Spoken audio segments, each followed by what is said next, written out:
Grabe, lakas pa rin ng hangin.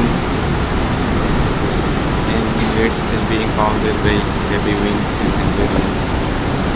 Kami na lang yung bukod tanging barko na umiikot at naglalaro. Actually, we lost one anchor. You see, dun sa pupa namin, isang barko dun. Actually, tatlo silang barko. Doon. Hindi na sila gumagalaw kasi nabahura na sila sa gilid ng ilog. And kami na lang yung bukod tayong umiikot at lumalaban sa hanging malakas. Galing sa bagyong Isaac. Naka-receive ako ng message kanina kay Bay. Sabi niya may tornado pa daw somewhere in New Orleans. Sana wag dumaan dito sa amin.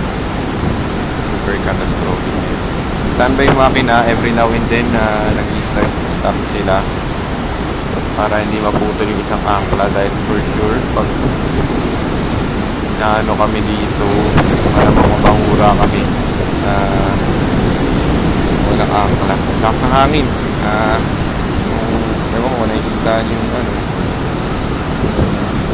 tubig na dinadala ng hangin. Yan o, taas. Hangin namin yan.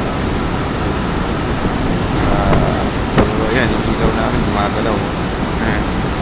Pero, ewan ko kung hanggang kailan to. It started last night.